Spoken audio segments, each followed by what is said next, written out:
الحمدللہ نحمده ونصلي على رسوله الكريم اما بعد ونعوذ باللہ من الشیطان الرجیم بسم اللہ الرحمن الرحیم اللہم صلی وسلم علی سیدنا محمد النبی الأمی وآلہ واصحابہ اجمعین آمین یا ربنا آمین رب اشرح لی صدری ویسر لی امری واحلل عقدۃ من لسانی یفقہوا قولی رب زدنی علما رب یسر ولا تعسر وتمم بالخیر۔ الحمدللہ ہمارا پارہ 26 دوسرے ربع کا آغاز ہوتا ہے آج سورہ محمد سے، جو کہ مدنی صورت ہے اور اس کے 4 رکوع ہیں، اس کی 38 آیات ہیں۔ اعوذ باللہ من الشیطان الرجیم بسم اللہ الرحمن الرحیم الذین کفروا وصدوا عن سبیل اللہ اضل اعمالهم والذین آمنوا وعملوا الصالحات وآمنوا بما نزل على محمد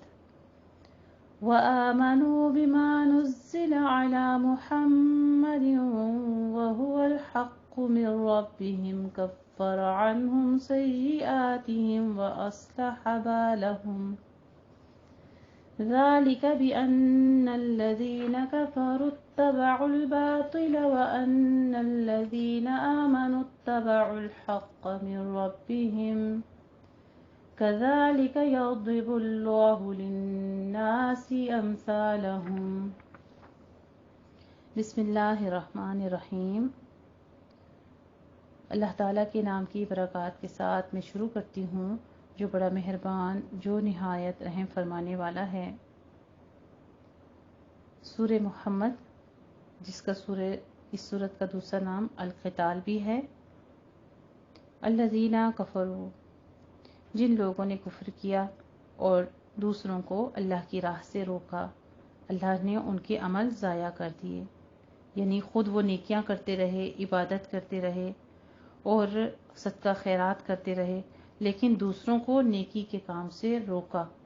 پھر ان کاموں سے جب حضور صلی اللہ علیہ وسلم کی طرف بڑھے تو ان کا انکار کر دیا، تو ان کے پچھلے تمام اعمال جو تھے وہ ضائع ہو گئے۔ بعض نے اس سے مراد کفار قریش اور بعض نے اہل کتاب لیے ہیں، لیکن یہ عام ہے، ان سمیت سارے ہی کفار اس میں داخل ہیں۔ اس کا ایک مطلب یہ ہے کہ انہوں نے نبی کریم صلی اللہ علیہ وآلہ وسلم کے خلاف جو سازشیں کیں، اللہ نے انہیں ناکام بنا دیا اور انہی پر ان کو الٹ دیا۔ دوسرا مطلب اس سے یہ ہے کہ ان میں جو بعض مکارم اخلاق پائے جاتے تھے، مثلا صلہ رحمی، قیدیوں کو آزاد کرنا، مہمان نوازی وغیرہ، یا خانہ کعبہ اور حجاج کی خدمت، ان کا کوئی صلہ انہیں آخرت میں نہیں ملے گا، کیونکہ ایمان کے بغیر اعمال پر اجر و ثواب مرتب نہیں ہوگا۔ والذین آمنوا وعملوا الصالحات وآمنوا بما نزل علی محمد، اور جو لوگ ایمان لائے اور انہوں نے نیک عمل کیے اور وہ اس قرآن پر بھی ایمان لائے جو محمد صلی اللہ علیہ وآلہ وسلم پر نازل کیا گیا، اور وہ ان کے رب کی طرف سے حق ہے۔ اللہ نے ان سے ان کی برائیاں دور کر دیں اور ان کے حال کی اصلاح کر دی۔ ایمان میں اگرچہ وحی محمدی یعنی قرآن پاک پر ایمان لانا بھی شامل ہے، لیکن اس کی اہمیت اور شرف کو مزید واضح اور نمایاں کرنے کے لیے اس کا علیحدہ بھی ذکر فرما دیا، یعنی ایمان لانے سے قبل کی غلطیاں اور کوتاہیاں معاف فرما دیں، جیسا کہ نبی کریم صلی اللہ علیہ وآلہ وسلم کا بھی فرمان ہے کہ اسلام ما قبل کے سارے گناہوں کو مٹا دیتا ہے۔ اسے صحیح مسلم نے روایت کیا ہے۔ ذالک بأن الذین کفروا، بے شک جن لوگوں نے کفر کیا انہوں نے باطل کی پیروی کی، اور بلا شبہ جو لوگ ایمان لائے انہوں نے اپنے رب کی طرف سے حق کی پیروی کی۔ اللہ اسی طرح لوگوں کے لیے ان کی مثالیں بیان کرتا ہے۔ چنانچہ تم جہاد میں ان لوگوں سے ملو جنہوں نے کفر کیا تو ان کی گردنیں مارو، حتیٰ کہ جب تم انہیں خوب قتل کر چکو تو قیدیوں کو ان کے پیروں میں مضبوطی سے باندھ دو، پھر یا تو اس کے بعد ان پر احسان کرنا یا فدیہ تاوان لینا، حتیٰ کہ لڑائی اپنے ہتھیار ڈال دے۔ حکم یہی ہے، اور اگر اللہ چاہتا تو خود ہی ان سے بدلہ لے لیتا، لیکن اس نے تمہیں حکم دیا ہے تاکہ وہ تمہیں ایک دوسرے سے آزمائے، اور جو لوگ اللہ کی راہ میں قتل کر دیے جائیں یعنی شہید ہو جائیں تو اللہ ان کے اعمال ہرگز ضائع نہیں کرے گا، وہ جلد ہی ان کی رہنمائی کرے گا اور ان کے حال کی اصلاح کرے گا۔ جب دونوں فریقوں کا ذکر کیا جا رہا ہے تو اب کافروں اور غیر معاہدہ اہل کتاب سے جہاد کرنے کا حکم فرض ہو گیا تھا، تو ان کو قتل کرنے کی بجائے گردنیں مارنے کا حکم۔ اس تعبیر سے کفار کے ساتھ غلط یعنی شدت وغیرہ کا زیادہ اظہار اللہ سبحانہ و تعالیٰ نے حکم فرما دیا تھا، اور جب حکم آ گیا کہ ان کو مارو، ان کے ساتھ قتال کرو، یعنی اس کے بعد پھر فرماتے ہیں کہ ان کا اجر و ثواب ضائع نہیں ہوگا جو اللہ کی راہ میں جہاد کرتے ہیں اور قتل کر دیے جاتے ہیں، یعنی ایسے کاموں کی توفیق اللہ تعالیٰ دے دیتا ہے جس سے ان کے لیے جنت کا راستہ آسان ہو جاتا ہے، اور جسے وہ بغیر رہنمائی کی پہچان لیں گے، اور جب وہ جنت میں داخل ہوں گے تو از خود ہی اپنے اپنے گھروں میں جا کے داخل ہوں گے۔ اس کی تائید جو ہے ایک حدیث شریف سے بھی ہوتی ہے، جس میں نبی کریم صلی اللہ علیہ وآلہ وسلم نے فرمایا،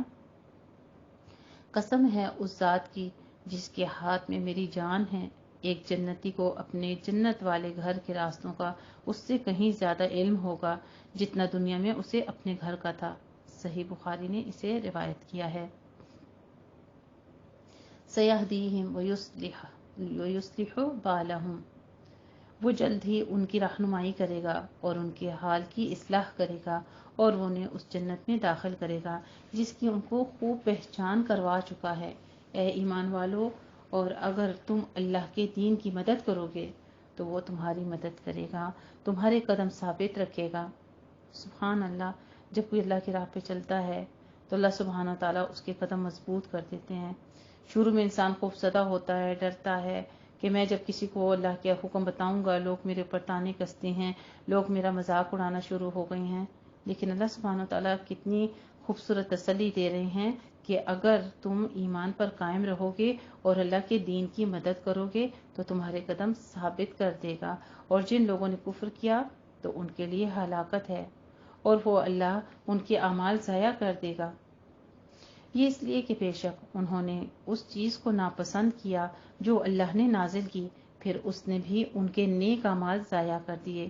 کیا پھر وہ زمین میں چلے پھرے نہیں کہ دیکھتے ان لوگوں کا انجام کیسا ہوا جو ان سے پہلے تھے؟ اللہ نے ان پر تباہی ڈال دی، اور کافروں کے لیے اسی طرح کی سزائیں ہیں۔ یہ اس لیے کہ بے شک اللہ ان لوگوں کا مددگار ہے جو ایمان لائے، اور بے شک جو کافر ہیں ان کا کوئی مددگار نہیں۔ بلا شبہ جو لوگ ایمان لائے اور انہوں نے نیک عمل کیے، اللہ انہیں ایسے باغات میں داخل کرے گا جن کے نیچے نہریں بہہ رہی ہیں، اور جن لوگوں نے کفر کیا وہ دنیا ہی کا فائدہ اٹھاتے ہیں، اور وہ یوں بے فکر ہو رہے ہیں، اس طرح سے کھاتے پیتے ہیں جیسے چوپائے کھاتے پیتے ہیں۔ یعنی چوپایوں کا کیا کام ہے؟ اٹھے چلے پھرے، کھایا پیا، سوئے جاگے، بس پیٹ بھرا اور جنسی تقاضے جو تھے وہ پورے کیے، اور کوئی بھی کام نہیں۔ یہی حال کافروں کا ہوتا ہے۔ ان کا مقصد زندگی کا بھی صرف کھانا پینا، اس کے علاوہ کچھ نہیں۔ آخرت سے وہ بالکل غافل ہوتے ہیں۔ اس سے ضمناً اشارہ تو کھڑے کھڑے کھانے پینے کی طرف بھی ہے، اس عادت کی بھی ممانعت کی گئی ہے۔ ٹھیک ہے، جانور جو ہوتے ہیں وہ کھڑے ہو کر کھاتے پیتے ہیں، جبکہ انسان کو اللہ رب العزت نے اشرف المخلوق بنایا، اور ہمارے پیارے نبی کریم صلی اللہ علیہ وآلہ وسلم کی سنت کے مطابق انسان کو یہ طریقہ سکھایا ہے کہ وہ بیٹھے، اور بیٹھنے کے لیے بھی آلتی پالتی مار کر، یعنی جسے چوکڑا مار کر بیٹھنا کہتے ہیں، کہ گود میں شیطان کو نہ بٹھاؤ۔ اس کے سائنٹیفک بھی بہت زیادہ ایشوز ہیں، یعنی اپینڈکس وغیرہ کا جب خوراک ایک آنت سے دوسری آنت کی طرف منتقل ہوتی ہے تو اس کے بہت زیادہ سائیڈ ایفیکٹس ہیں۔ تو اس طرح سے چوپایوں کی طرح کھڑے ہو کر کھانا پینا جو ہے اس کو بھی ممانعت کی گئی ہے، اس کی بھی، جس کا آج کل تو دعوتوں میں عام طور پر رواج بھی ہو گیا ہے، کیونکہ اس میں بھی جانوروں سے مشابہت ہے۔ جیسے کافروں کا شیوہ بتلایا گیا ہے، اس لیے جانوروں کی طرح کھڑے ہو کر کھانے پینے کی عادت سے اجتناب کرنا بھی نہایت ضروری ہے۔ اس سنت کے مطابق دوسروں کو بھی بتائیں، اپنی محفلوں میں بھی کوشش کریں کہ آہستہ آہستہ اس چیز کو ختم کریں، تاکہ ہم پہل کریں گے تو دوسرے بھی کریں گے۔ اپنے گھروں میں سٹنگ کا انتظام کریں کھانے پینے کا جس طرح سنت کے مطابق ہے، اور کھانے کو ضائع کرنے کے لیے مخصوص طریقے سے جس طرح سے کھانے سرو کیے جاتے ہیں عام اپنے گھر کے بیچ میں، اسی طرح محفلوں میں بھی اہتمام کریں۔ اللہ کا رزق ہے، ایک ایک چیز کا جواب دہ ہونا پڑے گا۔ تو انشاءاللہ تعالیٰ ان چھوٹی چھوٹی سنتوں پر عمل کرتے ہوئے جو کہ قرآن مجید میں آپ اپنی آنکھوں سے پڑھ رہے ہیں، اگر ہم نے اب تک نہیں پڑھا تھا، ہم نے سنا ہی تھا کہ کھڑے ہو کر کھانا پینا نہیں چاہیے، اب اپنی آنکھوں سے آیت آپ پڑھ رہی ہیں 12 میں سورہ محمد کی،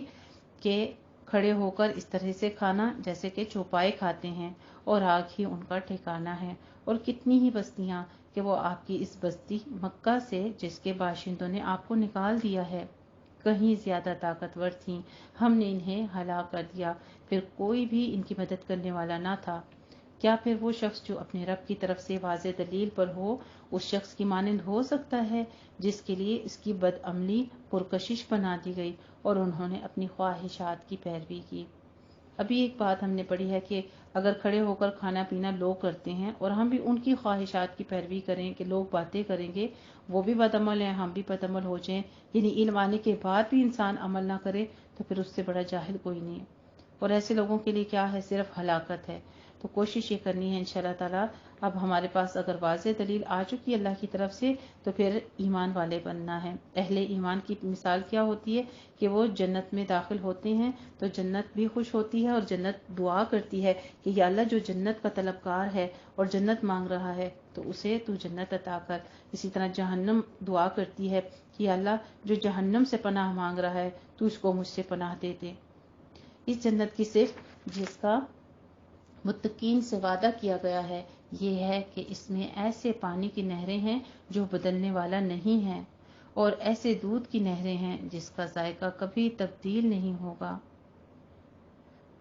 اللہ سبحانہ و تعالیٰ نے کتنی خوبصورت نعمتیں اور کتنے واضح طور پر ہمیں بتایا جا رہا ہے کہ یعنی دنیا میں تو پانی کسی ایک جگہ کچھ دیر پڑا رہے تو اس کا رنگ متغیر سا ہو جاتا ہے یا اس میں بو اور ذائقہ بھی تبدیل ہو جاتا ہے جس سے وہ مضر صحت ہو جاتا ہے۔ جنت کے پانی کی یہ خوبی ہوگی کہ اس میں کوئی تبدیلی نہیں آئے گی، نہ بو ہوگی، نہ کوئی ذائقہ بدلے گا، جب پیو گے تو تازہ اور مفرح ایسا صحت افزا پانی ہوگا۔ اور جو دودھ کے بارے میں ذکر کیا کہ جس طرح دنیا میں دودھ بعض دفعہ خراب ہو جاتا ہے جو گایوں بھینسوں اور بکریوں وغیرہ کے تھنوں سے نکلتا ہے، جنت کا دودھ جو کہ اس طرح جانوروں کے تھنوں سے نہیں نکلے گا بلکہ اس کی نہریں ہوں گی، اس لیے جس طرح وہ نہایت لذیذ ہوگا خراب ہونے سے محفوظ رہے گا۔ آگے شراب کا ذکر کر رہے ہیں، دنیا میں جو شراب ملتی ہے وہ عام طور پر نہایت تلخ، بدمزہ اور بدبودار ہوتی ہے۔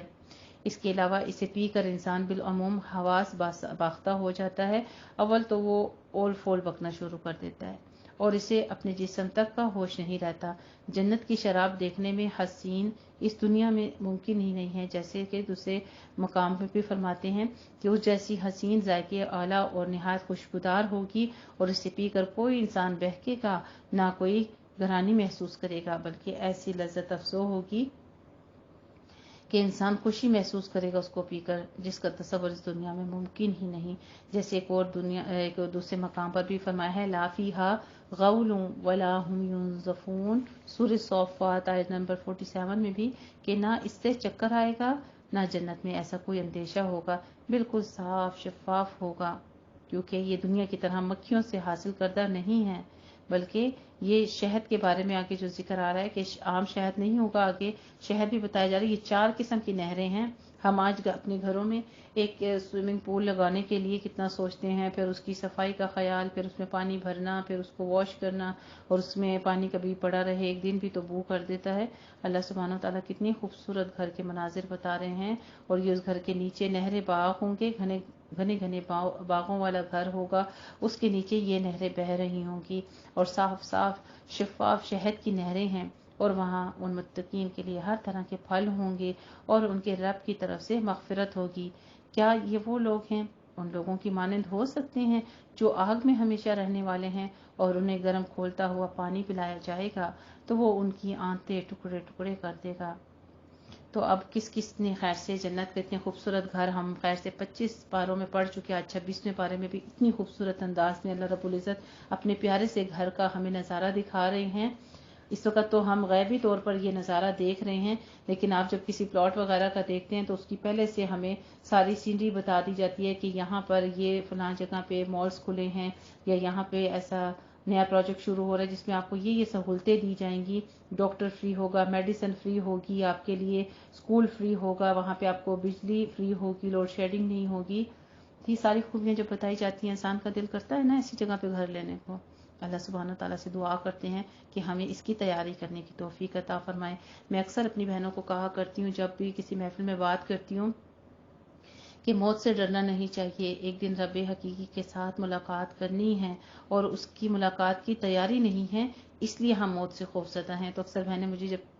بعض ڈر بھی جاتی ہیں، وہ کہتی ہیں آپ ہر وقت ڈرانے والی بات کرتی ہیں، آپ کی ہر بات میں موت کا ذکر آ جاتا ہے تو ہمیں ڈر لگتا ہے، ابھی نہ ڈرائیں، ٹھیک ہے جب مریں گے پھر دیکھا جائے گا۔ بھائی ڈرنا کیسا، اتنی خوبصورت باغ، اتنی خوبصورت نعمتیں، ان کا ذکر کیا جا رہا ہے، اور وہ خالق حقیقی جو ہمارا حقیقی محبوب ہے اس سے ملاقات کرنی ہے، تو پھر اس کے لیے ایک گڑھے ہے، قبر جس کو کہتے ہیں، اس گڑھے میں سے گزرنا ہے، اس کو کراس کرنا ہے، پھر ہمیں جانا وہاں نصیب ہوگا۔ دیکھنے میں تو وہ تنگ و تاریک ایک گڑھا ہے، اس لیے ہمیں خوف آتا ہے، لیکن اگر ہم اپنی کوشش شروع کر دیں اور ہم اپنے رب سے ملاقات کے لیے جانے کے جتنے اہتمام ہیں وہ کر لیں تو وہ قبر ہمارے لیے ایک تنگ و تاریک گڑھا نہیں ہوگی۔ پھر انشاءاللہ تعالی وہ جو نعمتیں بتائی جا رہی ہیں وہ اس قبر سے ہی آغاز کر دیا جائے گا اور اس کو پر رونق اور تخت و تاج کے ساتھ سجائی جائے گی انشاءاللہ تعالی۔ متقین کے لیے، مومنین کے لیے ہم سب اس کے لیے دعا کرتے ہیں کہ اللہ رب العزت ہمیں دنیا میں بھی اچھی زندگی عطا فرمائے، پر نور زندگی عطا فرمائے اور پر نور قبریں عطا فرمائے، اور پر نور چہروں کے ساتھ روز محشر بھی ہمیں اپنے روبرو حاضر کرے اور اپنا دیدار نصیب فرما دے، آمین یا ربنا آمین۔ اور جہاں جہنم کے ہم تذکرے پڑھ رہے ہیں کہ وہ اتنی گرم اور کھولتے پانیوں والی ہوگی، اللہ اس سے ہمیں پناہ میں رکھے اور ان تمام اعمال سے بھی بچائے رکھے جو یہ جہنمیوں کی بارے میں بتایا جا رہا ہے کہ ان کو یہ سب کچھ عطا کیا جائے گا۔ اور ان منافقین میں بعض وہ ہیں جو آپ کی طرف کان لگاتے ہیں، حتیٰ کہ جب وہ آپ کے پاس سے نکلتے ہیں تو ان لوگوں سے جنہیں علم دیا گیا ہے کہتے ہیں اس نبی نے ابھی کیا کہا تھا، مطلب وہ غور سے سن ہی نہیں رہے ہوتے، ان کی توجہ ہی نہیں ہوتی۔ اولئک الذین طبع اللہ علی قلوبہم، اس کی وجہ کیا ہوتی ہے؟ یہی وہ لوگ ہیں جن کے دلوں پر اللہ نے مہر لگا دی ہے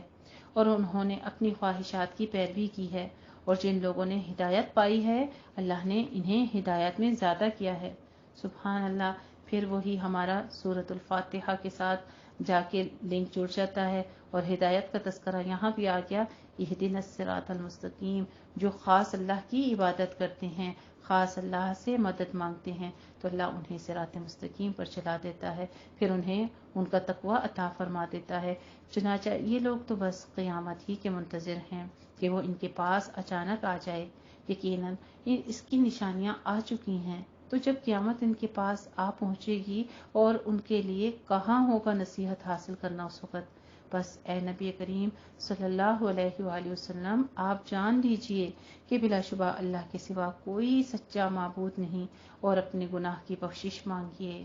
اور مومن مردوں اور عورتوں کے لیے بھی بخشش مانگیے، اور اللہ تمہاری نقل و حرکت اور تمہارے ٹھکانے کو جانتا ہے۔ کیا ہمارے نبی پاک صلی اللہ علیہ وآلہ وسلم کے بھی کچھ گناہ تھے؟ کیا ان کو استغفار کی ضرورت تھی؟ لیکن اس کے باوجود حکم دیا جا رہا ہے، اس میں نبی کریم صلی اللہ علیہ وآلہ وسلم کو استغفار کا حکم دیا گیا ہے۔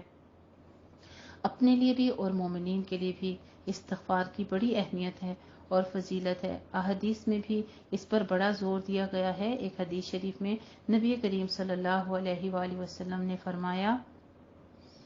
لوگوں بارگاہ الہی میں توبہ استغفار کیا کرو، میں بھی اللہ کی حضور روزانہ 70 مرتبہ سے زیادہ توبہ و استغفار کرتا ہوں۔ ایک جگہ آتا ہے کہ 100 بار استغفار کرتا ہوں، تو یعنی 10 سے لے کر 70 اور 70 سے 100 بار استغفار دن میں کرنا جو ہے یہ سنت کے مطابق ہے، تو آپ کوشش کیا کریں۔ انشاءاللہ تعالی ہم نے ریمائنڈر دینا ہے آئندہ سے اس آج کے قرآن مجید کو اپنی آنکھوں سے اس آیت کو پڑھنے کے بعد ایک دوسرے کو ریمائنڈر دینا ہے کہ ڈیلی کم از کم 100 بار استغفار لازمی کرنا ہے، کیونکہ یہ میرے محبوب کی، ہمارے نبی کی، جن کی استغفار کی بدولت ہماری زندگی کے گناہ بخشے جائیں گے اور ہماری مغفرت ہے اور ہمیں جنت نصیب ہوگی، اور ان کی شفاعت کے ساتھ ہمیں یہ سب اللہ تعالیٰ کی نعمتیں نصیب ہوں گی، تو کیوں نہ ہم بھی ان کے طریقے پر عمل کرتے ہوئے اس سنت کو اپنائیں انشاءاللہ تعالیٰ۔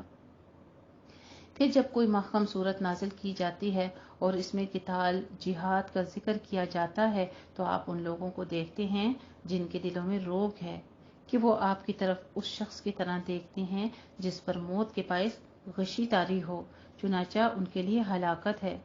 یعنی آپ صلی اللہ علیہ وسلم کی طرف اس طرح دیکھتے، یہ ان منافقین کا ذکر ہے جن پر جہاد کا حکم نہایت گراں گزرتا تھا۔ ان میں سے بعض کمزور ایمان والے بھی بعض دفعہ شامل ہو جاتے تھے۔ سورہ نساء آیت نمبر 77 میں بھی یہ مضمون گزر چکا ہے پیچھے۔ چنانچہ ان کے لیے ہلاکت ہے، اطاعت کرنا اور بھلی بات کہنا بہتر ہے۔ یعنی حکم جہاد سے گھبرانے کی بجائے ان کے لیے بہتر تھا کہ وہ اطاعت کا مظاہرہ کرتے اور نبی کریم صلی اللہ علیہ وآلہ وسلم کے بارے میں گستاخی کی بجائے اچھی بات کہتے۔ یہ اولاً بمعنی اجدر کے ہے، جیسے ابن کثیر نے اختیار کیا۔ بعض نے اولا کو تہدید و وعید کا کلمہ کہا ہے، یعنی بد دعا قرار دیا ہے۔ ان کی ہلاکت قریب ہے، مطلب یہ کہ ان کی بزدلی اور نفاق ان کی ہلاکت کا سبب ہے۔ یہی کام آج ہمارے لیے بھی ہے کہ اللہ کی راہ میں جہاد پر، یہ اللہ کا دین سیکھنا بھی تو جہاد ہے، اپنے نفس کو مارنا افضل جہاد ہے،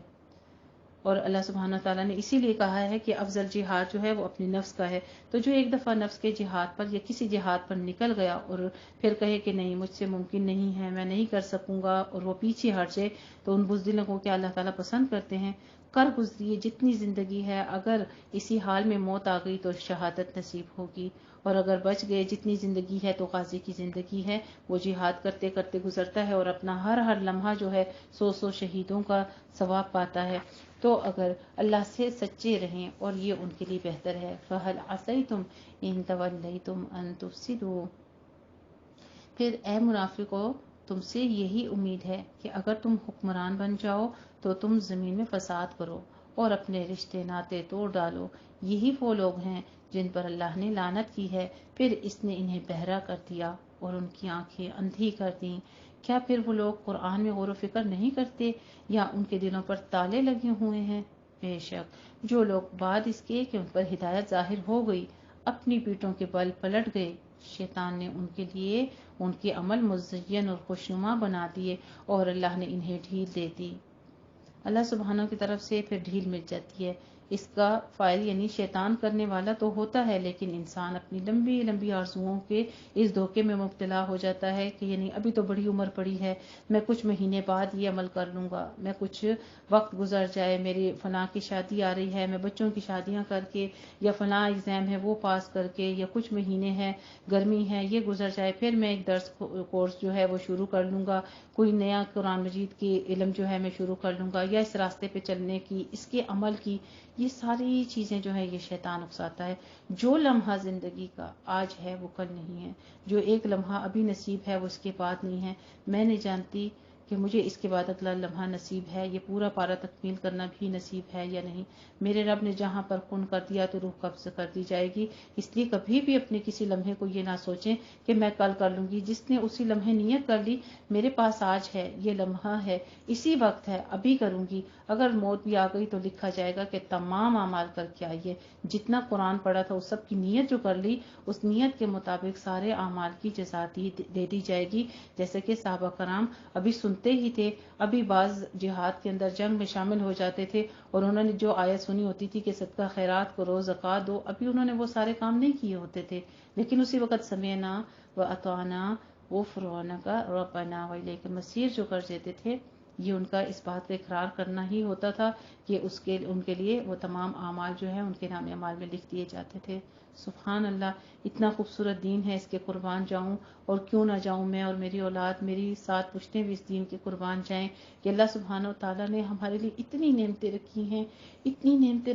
رکھتی ہیں اس دین کے بیچ میں، بس اللہ ہمیں اپنا شکر گزار بنا لے اور ہم سے وہ تمام اعمال کروا دے۔ آمین یا رب العالمین۔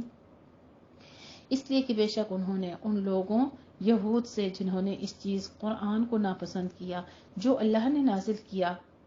کہا کہ بعض امور میں ہم آپ کی بات مانیں گے اور اللہ ان کے راز جانتا ہے یعنی ان کے دل میں ابھی ارادہ نہیں تھا،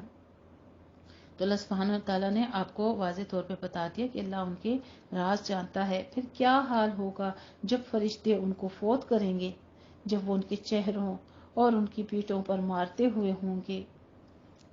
کس طرح سے منافقین کا، یہ کافروں کا ذکر کیا جا رہا ہے، اس وقت کی کیفیت بیان کی جا رہی ہے جب فرشتے ان کی روحیں قبض کرتے ہیں۔ روحیں فرشتوں سے بچنے کے لیے جسم کے اندر چھپتی ہیں اور ادھر ادھر بھاگتی ہیں، تو فرشتے سختی اور زور سے انہیں پکڑ کر کھینچتے ہیں اور مارتے ہیں۔ یہ مضمون اس سے پہلے سورہ انعام، سورہ افعال میں بھی گزر چکا ہے۔ ذَلِكَ بِأَنَّهُمُ اتَّبَعُوا مَا أَسْخَطَ اللَّهُ وَكَرِهُوا رِضْوَانَهُ فَأَحْبَطَ أَعْمَالَهُمْ، یہ مار اس لیے کہ بے شک انہوں نے اس چیز کی پیروی کی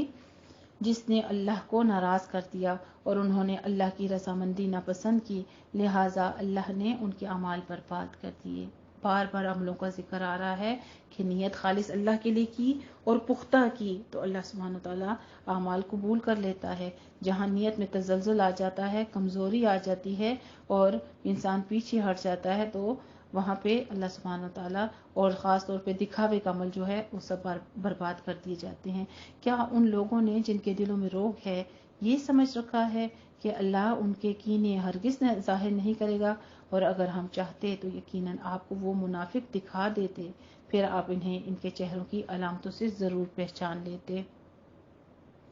یعنی ایک ایک شخص کی اس طرح نشاندہی کر دیتے کہ ہر منافق کو پہچان لیا جاتا، لیکن تمام منافقین کے لیے اللہ نے ایسا اس لیے نہیں کیا کہ یہ اللہ کی صفت ستار ہے، یہ اس کے خلاف ہوتی بات۔ وہ بالعموم پردہ پوشی فرماتا ہے، پردہ داری کرتا ہے۔ دوسرا، اس نے انسانوں کو ظاہر پر فیصلہ کرنے کا، باطن کا معاملہ اللہ کے سپرد کرنے کا حکم دیا ہے،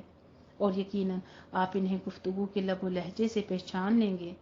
البتہ ان کا لہجہ اور انداز گفتگو ہی ایسا ہوتا ہے جو ان کے باطن یعنی ان کے غماز جو ہوتے ہیں ان کا بیان کر دیتا ہے، جس سے اے پیغمبر تو ان کو یقیناً پہچان سکتا ہے۔ یہ عام مشاہدے میں آنے والی بات ہے کہ انسانوں کے دلوں میں جو کچھ ہوتا ہے وہ انہیں لاکھ چھپائیں، لیکن انسان کی گفتگو، اس کی حرکات و سکنات، اس کی بعض مخصوص سی کیفیات اس کے دل کے راز کو اشکارا کر دیتی ہیں۔ اس کی باتوں میں سے وہ بدبو آنے لگ پڑتی ہے کہ اس کے اندر منافقت ہے، اور جو مومن ہوتا ہے دل سے خلوص کے ساتھ اللہ اور اس کے رضا کے ساتھ، اس کے نبی کی پیروی کے ساتھ ان سے محبت کرتا ہے، تو ان کے لیے ایک الگ سے ان کی گفتگو میں مٹھاس ہوتی ہے، ان کے لہجے میں جو نرمی ہوتی ہے، ان کے لہجے کی جو خوشبو ہوتی ہے وہ پہچان لی جاتی ہے۔ اللہ سبحانہ تعالیٰ فرماتے ہیں اور اللہ تمہارے اعمال جانتا ہے اور ہم تمہیں ضرور آزمائیں گے، حتیٰ کہ تم میں سے مجاہدین کو اور صبر کرنے والوں کو جان لیں اور ہم تمہارے حالات جان لیں۔ ان الذین کفروا وصدوا، بے شک جن لوگوں نے کفر کیا اور دوسروں کو اللہ کی راہ سے روکا اور ان پر ہدایت واضح ہو جانے کے بعد رسول اللہ صلی اللہ علیہ وآلہ وسلم کی مخالفت کی، وہ اللہ کا کچھ بھی نہیں بگاڑ سکیں گے اور عنقریب وہ ان کے اعمال برباد کر دے گا۔ اے ایمان والو، تم اللہ کی اطاعت کرو۔ ساتھ ہی ایمان والوں کو کیا حکم ہے؟ یہ تو منافق اور کافروں کی بات ہو رہی ہے، جیسا کہ ہم سورت کا آغاز کرتے تھے قرآن مجید کے آغاز میں سورت الفاتحہ، وہاں پہ ہم نے یہی لوگ تو پڑھے ہیں، انعام یافتہ لوگ، جہاں پہ ایمان والوں کا ذکر، جہاں پہ غیر المغضوب علیہم، تو وہاں پہ منافقین کا، کفار مشرکین کا ذکر ہوا۔ یہاں بھی تو پورے قرآن مجید میں وہی ذکر تذکرہ کیا جا رہا ہے، اور وہ کس لیے کہ اللہ سبحانہ تعالیٰ کا ایک ہی حکم ہے، زندگی بھیجنے کا ایک ہی مقصد ہے، اس کو ہی پورا کرنا ہے، اور وہ کیا ہے؟ اے ایمان والو، اللہ کی اطاعت کرو اور رسول کی اطاعت کرو اور اپنے عملوں کو باطل نہ کرو، یعنی عمل ضائع نہ کرو۔ کوئی دنیا میں جتنے کام ہیں اللہ سبحانہ تعالیٰ نے بھیجا ہے ہمیں، تو ہمارے لیے جتنے دنیا کے معاملات ہیں ہر ایک چیز کو اللہ کی طرف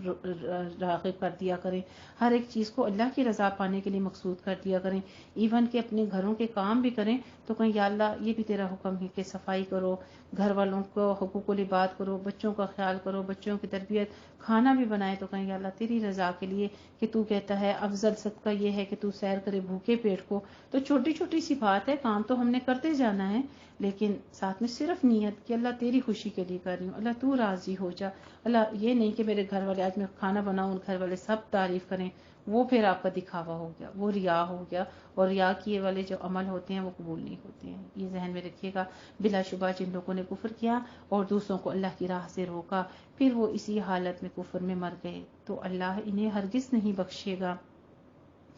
چنانچہ تم کمزور نہ پڑو اور نہ تم صلح کی طرف بلاؤ، جبکہ تم خود ہی غالب ہو اور اللہ تمہارے ساتھ ہے، اور وہ تم سے تمہارے عملوں کے ثواب کو ہرگز کم نہیں کرے گا۔ بس دنیاوی زندگی تو محض ایک کھیل ہے اور تماشا ہے، اور اگر تم ایمان لاؤ اور تقوی اختیار کرو تو اللہ تمہیں تمہارے اجر دے گا، اور وہ تم سے تمہاری تمام مال نہیں مانگے گا۔ اگر اللہ تم سے اس مال کا سوال کرے پھر وہ اس پر اصرار کرے تو تم بخل کرو گے، اور وہ تمہارے کینے نکال کر باہر کرے گا۔ سنو، تم وہ لوگ ہو جو کہ تمہیں دعوت دی جاتی ہے کہ تم اللہ کی راہ میں خرچ کرو، پھر تم میں سے بعض وہ ہیں جو بخل کرتے ہیں، اور جو بخل کرتا ہے تو بس وہ اپنے آپ ہی سے بخل کرتا ہے، اور اللہ بے نیاز ہے اور تم محتاج ہو۔ یعنی جب ہم صدقہ خیرات کرتے ہیں تو اس میں کیا اللہ کا کوئی فائدہ ہوتا ہے کہ اللہ نے حکم دیا کہ مسکینوں کو، غریبوں کو ان کا حق بھی ادا کرو؟ اللہ کے دیے ہوئے مال سے اگر تم صاحب استطاعت ہو تو کچھ حصہ زکوٰۃ کا عام صدقات کے طور پر اللہ کے راستے میں بھی خرچ کرو، تو اس سے اپنے نفس کو انفاق سبیل اللہ کے اجر سے محروم کر دیتا ہے وہ شخص کہ جو اللہ کی راہ میں پھر بخل کرتا ہے کہ مال اپنے پاس سمیٹ کے رکھتا ہے اور غریبوں مسکینوں کو حصہ نہیں نکالتا۔ اور یاد رکھیے یہ جو زکوٰۃ ہے، صدقہ خیرات ہے، یہ مال کی میل کچیل ہے۔ کیا اپنے جسم کو آپ میلا کچیلا پسند کریں گے؟ تھوڑا سا میل ہوتی ہے تو اس کے بعد آپ نہاتے دھوتے ہیں، غسل کر لیتے ہیں تاکہ آپ فریش ہو جائیں۔ اسی طرح اپنے مال کو زکوٰۃ، صدقہ خیرات نکالتے رہا کریں تاکہ ہمارا مال بھی پاک ہو جائے، اس سے ہمارا جسم بھی ہلکا ہو جاتا ہے، جسمانی طور پر بھی انسان کا دل خوش ہو جاتا ہے، انسان کا دل مطمئن ہو جاتا ہے، بڑی خوشی اور اسرار سا محسوس ہوتا ہے انسان کو۔ اور اسی طرح سے اللہ سبحانہ تعالیٰ فرماتے ہیں کہ تم رب کے پھر بھی محتاج ہو، تو ہم محتاج نہیں ہیں، اس مال کو خرچ کرنے کے بعد بھی ہم اسی کے محتاج ہیں کہ یا اللہ تو راضی ہو جا، تیرے لیے دیا ہے، اللہ تو قبول کر لے۔ اگر وہ قبول نہ کرے تو اپنا دیدار نصیب نہیں کرے گا، اگر وہ قبول نہ کرے تو اپنی جنت عطا نہیں کرے گا، اگر وہ قبول نہ کرے تو مقربین میں، متقین میں شامل نہیں کرے گا، اور محسنین میں شامل نہیں کرے گا۔ تو اگر انبیاء، صدیقین، شہداء اور صالحین میں شامل ہونا ہے تو پھر اللہ سبحانہ تعالیٰ کے ان حکموں پر عمل کرنا پڑے گا، تو اللہ تمہارے سوا دوسرے لوگ بدل کر لے آئے گا۔ اگر ہم عمل نہیں کریں گے تو اللہ سبحانہ تعالیٰ وہ لوگ لے آئے گا ہماری جگہ جو کہ اللہ کے حکموں کی فرما بردار ہوں گے، پھر وہ تم جیسے نافرمان نہیں ہوں گے۔ الحمدللہ رب العالمین۔ یہاں پر آخری آیت میں فرماتے ہیں بلکہ تم سے زیادہ اللہ اور رسول کی اطاعت گزار اور اللہ کی راہ میں خوب خرچ کرنے والے لوگ ہوں گے۔ نبی کریم صلی اللہ علیہ وآلہ وسلم سے اس کے بارے میں پوچھا گیا تو آپ صلی اللہ علیہ وآلہ وسلم نے فرمایا، حضرت سلمان فارسی رضی اللہ تعالی عنہ کے کندھے پر ہاتھ رکھ کر فرمایا، اس سے مراد اور اس کی قوم ہے، جس قسم ہے اس ذات کی جس کے ہاتھ میں میری جان ہے، اگر ایمان سوریا 7 ستاروں کی جھرمٹ یعنی کہ اس کے ساتھ بھی لٹکا دیا ہوتا تو اس کو فارس کے کچھ لوگ حاصل کر لیں گے۔ اسے جامع ترمذی نے روایت کیا ہے۔ الحمدللہ یہاں پر ہماری سورہ مکمل ہو جاتی ہے، اور سورہ فتح جو کہ مدنی سورت ہے اس کا آغاز ہوتا ہے۔ اس کے 4 رکوع ہیں اور 29 آیات ہیں۔ بسم اللہ الرحمن الرحیم۔ انا فتحنا لک فتحا مبینا لیغفر لک اللہ ما تقدم من ذنبک وما تأخر۔ اے نبی کریم صلی اللہ علیہ وآلہ وسلم، بلا شبہ ہم نے آپ کو فتح مبین دی تاکہ اللہ آپ کے لیے آپ کی اگلی پچھلی ہر غلطی معاف فرما دے۔ 6 ہجری میں رسول اللہ صلی اللہ علیہ وآلہ وسلم اور 1400 کے قریب صحابہ عمرے کی نیت سے مکہ تشریف لے گئے، لیکن مکے کے قریب حدیبیہ کے مقام پر کافروں نے آپ کو روک لیا اور عمرہ نہیں کرنے دیا۔ آپ دیکھیں اس وقت کا نبی ہے اور ان کو روک لیا کافروں نے، تو آج جو یہ انڈیا میں آپ دیکھ رہے ہیں کہ وہ مسجد میں جانے سے مسلمانوں کو روکتے ہیں، اللہ تعالیٰ معاف فرمائے۔ ہمارے یہاں پہ مسلمان کتنے ایسے ہی ہیں کہ نماز کے لیے لوگ جا رہے ہیں، راستے میں روک لیتے ہیں، آؤ فلان چلیں، آؤ بازار چلیں، آؤ ادھر چلیں، لیکن یہاں پر تذکرہ کیا جا رہا ہے ان کافروں کا کہ انہوں نے مسلمانوں کو عمرہ کرنے کی اجازت دینے پر آمادہ کر لیا۔ حضور صلی اللہ علیہ وآلہ وسلم نے جب وہاں تشریف لے گئے، آپ نے حضرت عثمان رضی اللہ تعالیٰ عنہ کو اپنا نمائندہ بنا کر مکے کی طرف بھیجا تاکہ وہ روسائے قریش سے گفتگو کر کے انہیں مسلمانوں کو عمرے کرنے کی اجازت دینے پر آمادہ کر دے۔ لیکن حضرت عثمان رضی اللہ تعالیٰ عنہ کے مکہ جانے کے بعد ان کی شہادت کی افواہ پھیل گئی، جس پر آپ نے صحابہ سے حضرت عثمان رضی اللہ تعالیٰ عنہ کا بدلہ لینے کی بیعت لی، جو بیعت رضوانی کہلاتی ہے۔ یہ افواہ غلط نکلی، تاکہ کفار مکہ نے اجازت نہیں دی تھی، تو اس پر مسلمانوں نے آئندہ سال کے وعدے پر واپسی کا ارادہ کر لیا، وہیں پر اپنے سر بھی منڈوا لیے اور قربانیاں کر لیں۔ نیز کفار سے اور بھی چند باتوں کا معاہدہ ہوا جنہیں صحابہ کی اکثریت ناپسند کرتی تھی، لیکن نبی کریم صلی اللہ علیہ وآلہ وسلم نے اس دو اثرات کا اندازہ لگاتے ہوئے کفار کی شرائط پر ہی صلح کو بہتر سمجھا۔ حدیبیہ سے مدینے کی طرف آتے ہوئے راستے میں یہ صورت اتری جس میں صلح کو فتح مبین سے تعبیر فرمایا گیا، کیونکہ یہ صلح فتح مکہ کا پیش خیمہ ثابت ہوئی، اور اس کے 2 سال بعد ہی مسلمان مکے میں فاتحانہ طور پر داخل ہوئے۔ اسی لیے بعض صحابہ کہتے ہیں کہ تم فتح مکہ کو فتح شمار کرتے ہو، لیکن ہم حدیبیہ کی صلح کو فتح شمار کرتے ہیں۔ نبی کریم صلی اللہ علیہ وآلہ وسلم نے اس صورت کے بارے میں فرمایا، آج کی رات مجھ پر وہ صورت نازل ہوئی ہے جو مجھے دنیا و ما فیہا سے زیادہ محبوب ہے۔ اسے صحیح بخاری نے روایت کیا ہے، تاکہ اللہ آپ کے لیے آپ کی اگلی پچھلی غلطی معاف کر دے۔ اس سے مراد وہ امور تھے لیکن جو کہ مستحم طور پر تھے، لیکن اللہ نے انہیں ناپسند فرمایا تھا، جیسے عبداللہ بن ام مکتوم رضی اللہ تعالیٰ عنہ کا ایک واقعہ گزرا جس پر سورہ عبس کا نازل ہوا۔ یہ معاملات امور اگرچہ گناہ اور منافی عصمت نہیں تھے، لیکن آپ کی شان عرفہ کے پیش نظر نہیں تھے۔ اس طرح کی کوتاہیاں شمار کر لی گئیں جس پر معافی کا اعلان بھی فرما دیا گیا۔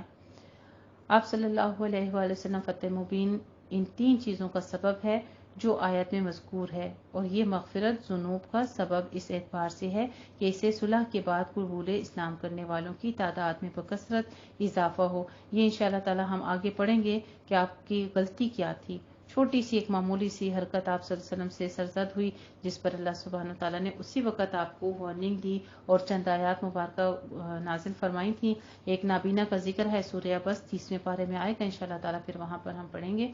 اور آپ اپنی نعمت پوری کریں، اور آپ کو صراط مستقیم کی ہدایت ہے۔ سبحان اللہ، اہدنا الصراط المستقیم۔ اللہ یہ جس صراط مستقیم کا تو حکم فرما رہا ہے، ہمیں بھی یہی صراط مستقیم، اللہ ہمیں یہی ہدایت چاہیے۔ اللہ ہمیں بھٹکے ہوئے راستوں سے، بھٹکے ہوئے علوم سے اپنی پناہ میں رکھنا۔ اللہ اسی صراط مستقیم پر چلا جس کو تو نے اپنے پیارے نبی کو حکم فرمایا کہ آپ صراط مستقیم پر ہیں۔ اللہ ہمیں بھی اسی عقیدے توحید سنت نبی پر چلنے کی توفیق عطا فرما۔ آمین یا ربنا آمین۔ وَيَنصُرَكَ اللَّهُ نَصْرًا عَزِيزًا۔ اور تاکہ آپ اللہ کی بڑی زبردست مدد کریں، وہی ہے جس نے مومنوں کے دلوں میں طمانینت اور تسکین نازل کی تاکہ ان کے ایمان میں اور ایمان کا اضافہ ہو، اور آسمانوں اور زمین کے سب لشکر اللہ ہی کے لیے ہیں۔ اللہ خوب جاننے والا، خوب حکمت والا ہے۔ سبحان اللہ۔ اللہ سبحانہ وتعالیٰ کی خوبصورت نام و صفات علیمًا حکیمہ بیان کیے جا رہے ہیں۔ لیدخل المؤمنین والمؤمنات، یہ سب اس لیے کیا تاکہ وہ مومن مردوں اور مومن عورتوں کو ایسے باغات میں داخل کرے جن کے نیچے نہریں بہہ رہی ہیں، وہ ان میں ہمیشہ رہیں گے، اور تاکہ ان سے ان کی برائیاں دور کر دے، اور یہ اللہ کے ہاں بہت بڑی کامیابی ہے۔ وَيُعَذِّبَ الْمُنَافِقِينَ وَالْمُنَافِقَاتِ، اور تاکہ منافق مردوں اور منافق عورتوں کو، اور مشرک مردوں اور مشرک عورتوں کو عذاب دے جو اللہ کے متعلق برے گمان کرتے ہیں۔